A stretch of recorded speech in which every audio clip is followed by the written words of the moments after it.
Do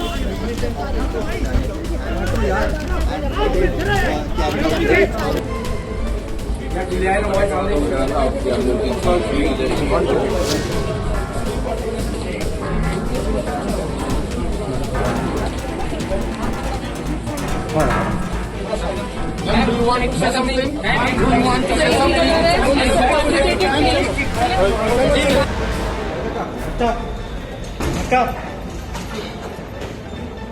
तो 7 दिन की रिमांड पे भेजा है, आपका क्या कहना है कविता?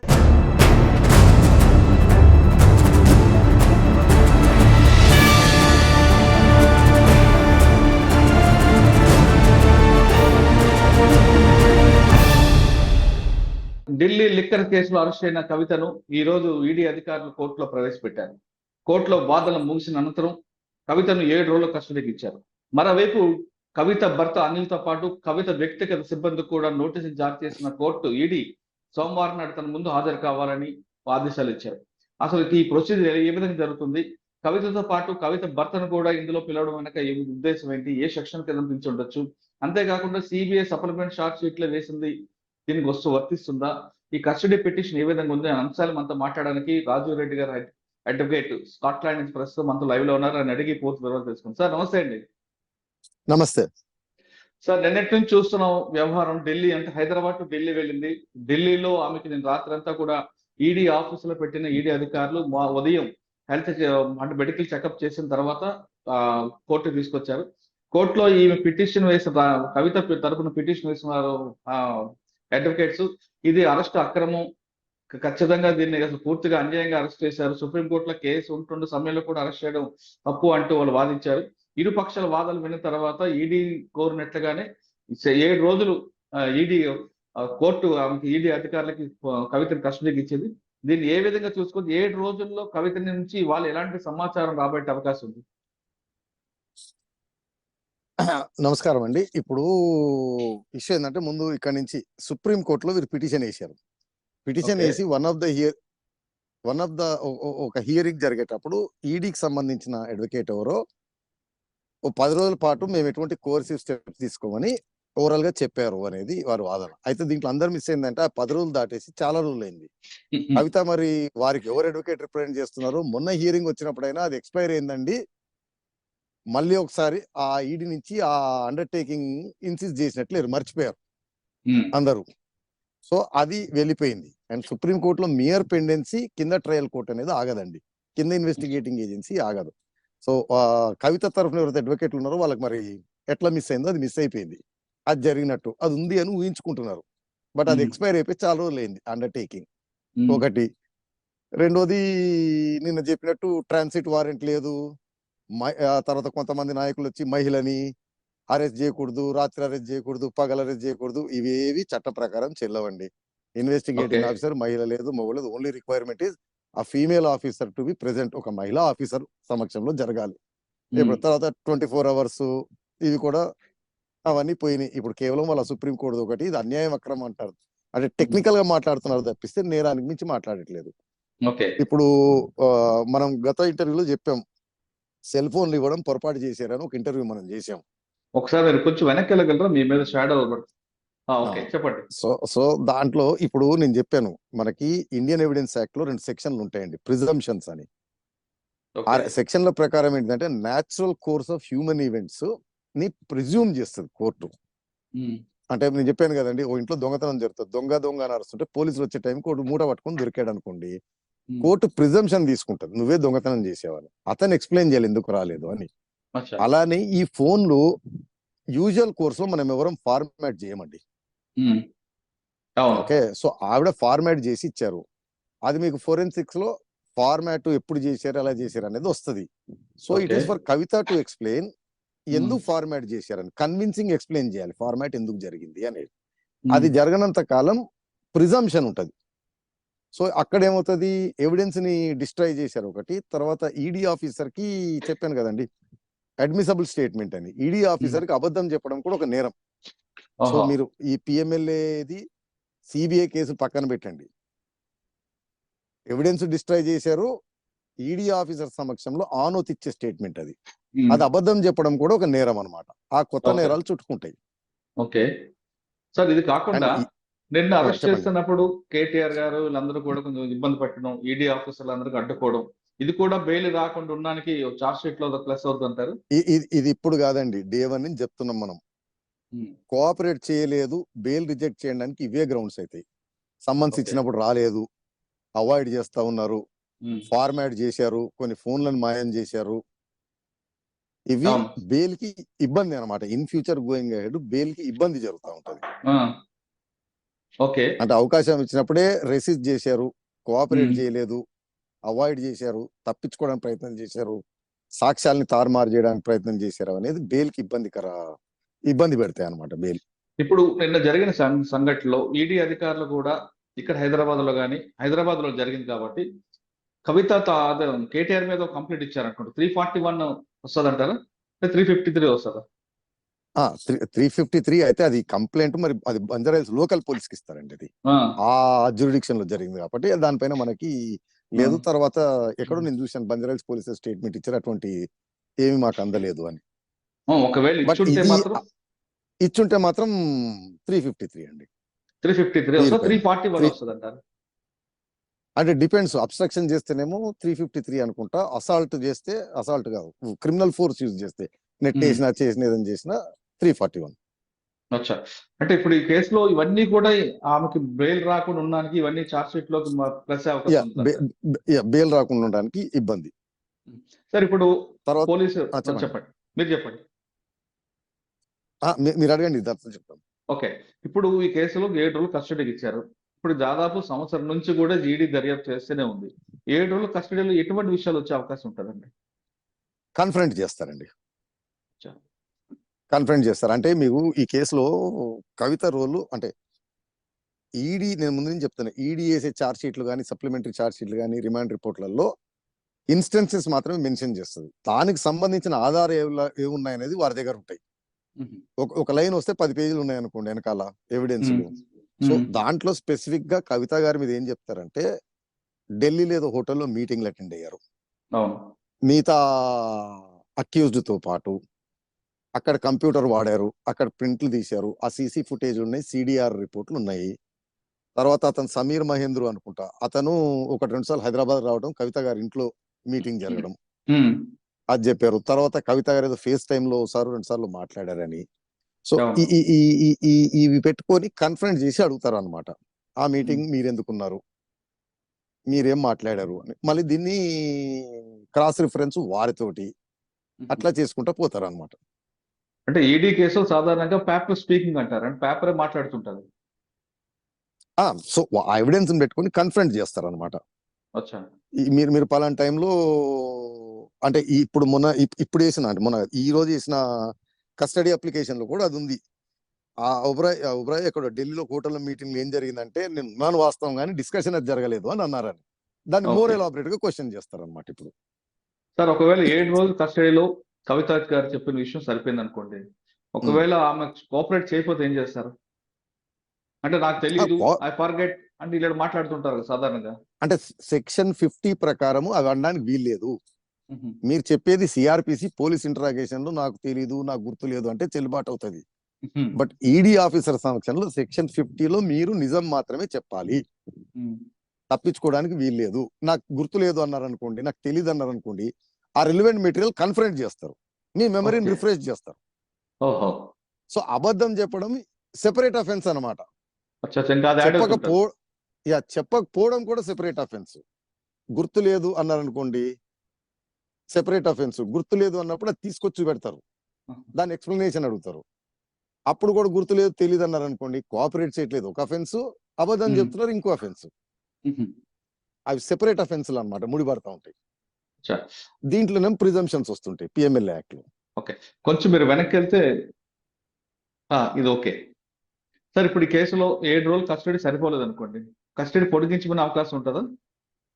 అంటే అప్ టు 14 days వాళ్ళ రైట్ ఉంటుందండి.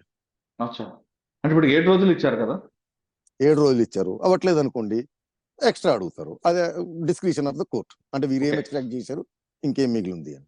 సార్ ఇప్పుడు 7 రోజులు కవిత గారికి జైల్లో పెట్టి రోజు తీసుకొస్తారా, లేదు ఈడీ ఆఫీస్ లోనే పెట్టి కస్టడీ తీసుకుంటారా? లేదు, ఈడీ ఆఫీస్ లోనే కస్టడీ ముగిసే టైంకి అంటే మళ్ళీ జై సాధారణంగా ఇవన్నీ వర్కౌట్ అవుతాయండి. Presence of advocate, interrogation. Advocate పక్కన ఉండడు, అచ్చా. బయట ఎక్కడ ఉంటాడు, వచ్చి చూసి అంత బాగుందా లేదని చూసిపోతుంటాడు ఒకసారి 2 సార్లు వచ్చి. కానీ ఆమెతో మాట్లాడడం ఉండదు. ఆహా లేదు. అంటే ఈడీ ఆఫీస్ సమక్షంలో ఉండదు. ఉండదండి. మాట్లాడడము, సైగలు చేయటము, అడ్వైస్ ఇవ్వటము, కనుసైగలు చేయటము, దగ్గటము, మూలగటము అవి నాట్ అలౌడ్. సార్ 7 రోజులు కస్టడీ అయిన అండ్ తర్వాత everything will be recorded. Okay 7 days custody ముగిసిన తర్వాత జైలు పంపించవచ్చు. కానీ సిబిఐ కూడా అప్పుడు అదే టైంలో కస్టడీ తీసుకుంటుందా, అరెస్ట్ చూపిస్తుందా, లేదా తన టైం సిబిఐ ఎప్పుడైనా చేయొచ్చు. ఓకే. అంటే There's no ఇమీడియట్ time చేయాలని రూల్ limitation. లేదు. లేదు. సార్ ఇప్పుడు అంటే ఇందులో చాలాసార్లు చెప్పండి. అంటే ఇక్కడ బెయిల్ వచ్చే అవకాశం ఉంది అనుకున్నారు అనుకోండి, ఇబ్బంది పెట్టడానికి, అప్పుడు వేసి తీసుకోవచ్చు అట్లా. అచ్చా ఇక్కడ బెయిల్ రాదనుకున్నప్పుడు ఆవిడ వాళ్ళ ఇష్టం ఎప్పుడైనా. సో సిబిఐ డిస్క్రిషన్ అది. ఓకే సార్ ఇప్పుడు ఈ కేసులో కవిత భర్తకి ఎందుకంటే నోటీస్ ఇచ్చారు? భర్తతో పాటు వాళ్ళ స్టాఫ్ కూడా. అంటే నేను చెప్తాను, కాలం కలిసి రావడం పోయిన తర్వాత అన్ని ఒకటేసారి పడతాయని. ఈడీ చట్టంలో కొన్ని సెక్షన్లు ఉంటాయండి, డిస్క్లోజర్ చట్టాలని. ఈడీ వారి ఇన్వెస్టిగేషన్ లో రివీల్ అవుతుంటే వేరే, అంటే బేసిక్ ఎగ్జాంపుల్ చెప్పాలంటే ఒక ఇంట్లో దొంగతనం జరిగిందని పోలీస్ ఇన్వెస్టిగేషన్కి వచ్చారండి. ఆ బీరువాలు ఎత్తుకుతుంటే డ్రగ్స్ దొరికాయి అనుకోండి, అది నార్కాటిక్ బ్యూరోకి పంపిస్తారు. సో వీరి ఇన్వెస్టిగేషన్ లో మీకు బుచ్చిబాబు గారి వీళ్ళ రిమాండ్ రిపోర్ట్లలో చూస్తే, అంటే వారి ఫైల్ చేసిన చార్జ్ షీట్లలో చూస్తే ఏదో డబ్బులు ఫీనిక్స్ కంపెనీకి సంబంధించి, ఇంకోటి ఆర్ఆర్ కంపెనీకి సంబంధించి అని వచ్చినాయి. బుచ్చిబాబు చెప్పాడు, ఎన్గ్రోత్ క్యాపిటల్ అనే కంపెనీ, కవిత భర్త గారు కూడా దాంట్లో పార్ట్నరు, తక్కువ ఉన్నామని. సో అవన్నీ కూడా వస్తూ ఉంటాయి అనమాట. దీంట్లో స్పెసిఫిక్ గానేమో కవిత గారి అసోసియేట్లు, కవిత గారి భర్త ఫోన్లు సీజ్ చేసుకోవడం అనేది ఈ నేరానికి సంబంధించినవి ఉన్నాయా లేదా అని.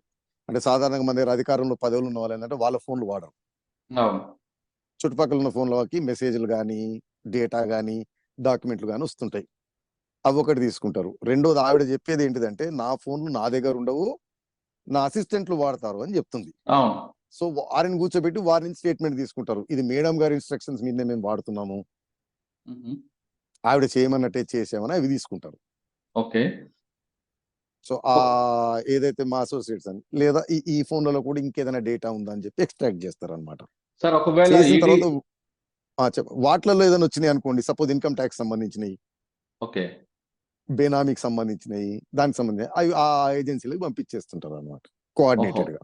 ఓకే సార్ ఈ కేసులో కవిత భర్త గానీ లేదా మిగతా అసిస్టెంట్స్ కానీ కోఆపరేట్ చేయలేదన్నప్పుడు అలా ఏ విధంగా ఉంటుంది పరిణామాలు? బండగా చెప్పాలంటే అండి, ఇప్పుడు అధికారం లేదు వారి దగ్గర, ఓకే, కాబట్టి ఎగిరి కోఆపరేట్ చేస్తారు, పెద్ద ఇష్యూ ఉండదు. కోఆపరేట్ చేయకపోతే వాళ్ళు ఇరుక్కుంటుంటారు, అది వారికి తెలుసు, వారంతా చిన్న స్మాల్ ఫ్రై. అంటే ఇంకా బేసిక్ గా బండగా చెప్పాలంటే పోలీస్ వారి టాక్టిక్స్ ఏంటంటే, భార్యాభర్తలు ఇరికారు అనుకోండి, వాళ్ళు ఏం చేస్తారంటే భర్తనో భార్యనో మీరు కోఆపరేట్ చేయండి, మిమ్మల్ని బయట పెడతాం, సో దట్ సంసారం నడుస్తుంది బయట. ఇప్పుడు ఇంట్లో ఇద్దరు యాక్టివ్ ఉన్న వాళ్ళు లోపల ఉన్నారనుకోండి, బయట వాళ్ళకి బెయిలేసే వాళ్ళు ఎవరు, చూసేవాళ్ళు ఎవరు ఉంటారు. సో ఆ టాక్టిక్స్ వాడతారు అనమాట. మంచి వచ్చాడు, నీ భార్య లోపల ఉంది, నువ్వు కాస్త కోఆపరేట్ చేయి, నువ్వు బయట ఉంటే ఏదన్నా సంసారం నడిపించడం, వ్యాపారం నడిపించుకోవడం చేసుకోవచ్చు. ఇద్దరు లోపల ఉంటే ఇబ్బంది పడతారు అని ఒక ఎమోషనల్ ఇంటరాక్షన్. సో అది కూడా వాడతారండి. సార్ ఫైనల్ గా చెప్పండి, కవిత గారికి ఢిల్లీ నుంచి ఎప్పుడు వచ్చే అవకాశం ఉంటుంది హైదరాబాద్? అంటే లీగల్ గా చూస్తేనేమో పిఎంఎల్ఏలో బెయిల్ రావండి, మనీష్ సిసోడియా ఇతను, లేదా కవిత గారు కూడా అప్రూవర్ టర్న్ అయ్యి అరవింద్ కేజ్రీవాల్ మీద అన్ని చెప్తాను అంటే ఏదైనా, అంటే ఇప్పుడు మీరు గమనించండి, ముందు అప్రూవర్ అయిన వాళ్ళు లోపల లేరు, లేదా బెయిల్ వచ్చినాయి. అప్రూవర్ కాని వాళ్ళు, కోఆపరేట్ చేయని వాళ్ళు ఇంకా లోపల ఉన్నారు. సో కవిత గారికి మరి అధికారం అయిపోయింది, అన్ని అయిపోయింది, ఇప్పుడు ఏం అవకాశం లేదు కాబట్టి ఇంక ఉన్నది ఉన్నట్టు చెప్పేస్తే నువ్వైనా బయట ఉంటావు. ఎందుకంటే ఇవన్నీ చార్జ్ షీట్లు పడి ట్రయల్ అయ్యేటప్పటికి రాజు ఎవరో మంత్రి ఎవరో, ఆ టైంకి ఇంకా అరవింద్ కేజ్రీవాల్ టార్గెట్, ఈవిడే అప్రూవర్ అయ్యే అవకాశం కూడా. అంటే ఎవరు పడితే వాళ్ళని అప్రూవ్ చేసుకోవడం ఉంటుంది కదండి? కాదండి, ఇప్పుడు ఇది చైన్ అనమాట, వీళ్ళ నుంచి వేరే రాబడతారు, వాటి నుంచి వాటిని రాబడతారు, వాటి నుంచి వాటిని రాబడతారు. సార్ కవిత గారిని అరెస్ట్ అంటే కేసులో రాకముందు అరణ్ పిల్లే ఇచ్చిన స్టేట్మెంట్ ప్రకారం కవిత గారి పేరు వచ్చింది, రైట్? వచ్చిన తర్వాత ఆయన నన్ను ఫోర్స్ గా స్టేట్మెంట్ ఇప్పించారంటే అది యూటర్న్ తీసుకున్నారు. అవును.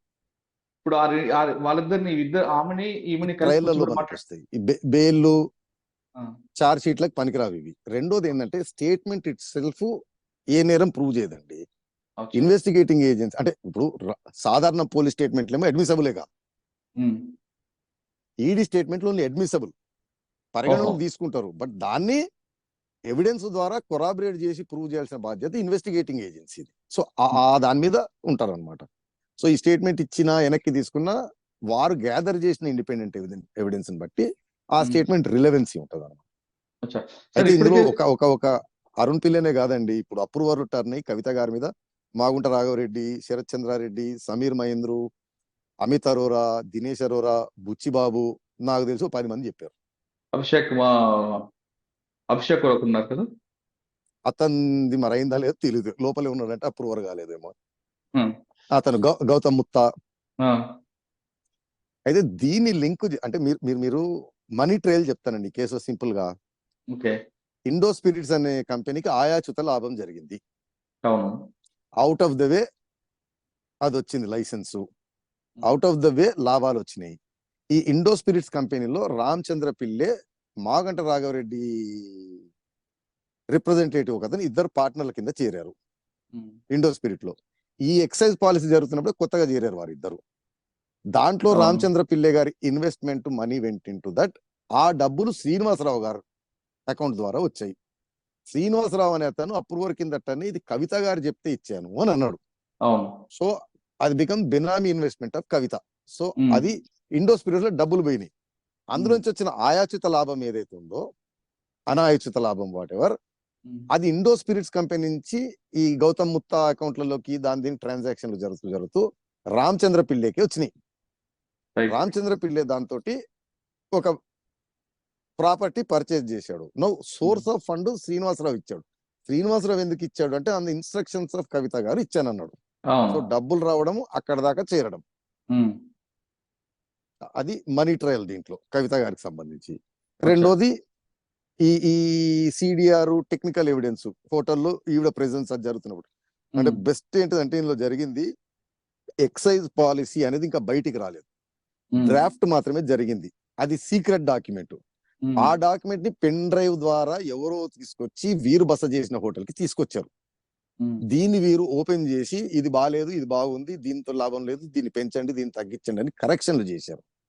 చేసిన దాన్ని తీసుకెళ్లి ఇచ్చారు. ఆ హోటల్ ప్రెజెన్స్ లో వీరున్నారు. ఆ హోటల్ కంప్యూటర్ ని వాడారు, ఆ హోటల్ ఉమ్, ప్రింటర్లను వాడారు. ఉమ్. సో అది కాన్స్పిరసీలో పార్ట్ అన్నమాట. అక్కడ హోటల్ వైఫై కూడా ఎవిడెన్స్ చూపిస్తుంది కదండి. అదండి, ఇవన్నీ కొరాబరేటింగ్. అంటే ఈచ్ పీస్ సింగిల్ గా ఏది ప్రూవ్ చేయదు, రైట్. ఒకదాన్ని చేస్తే లింక్ ఫార్మ్ అవుతుంది అనమాట. అవును. అంటే లింక్ ఎక్కడ తెగిపోకుండా డైరెక్ట్ గా వీళ్ళు ఇచ్చినట్లు. బుచ్చిబాబు గారు ఒక మెసేజ్ లో అంటే ఇండో స్పిరిట్స్ అతను సమీర్ మహేంద్రు అంత పర్సంటేజ్ మీకు ఇవ్వను, మీదేమీ లేదు అని అంటే, దానిపైన విజయ్ నాయర్ తోటి వీళ్ళతో ప్రెజర్ పెట్టించి మేడం గారు ఫాలోఅప్ చేపించి 66% తీసుకున్నారు. 33 మాగంట రాఘవకి, 33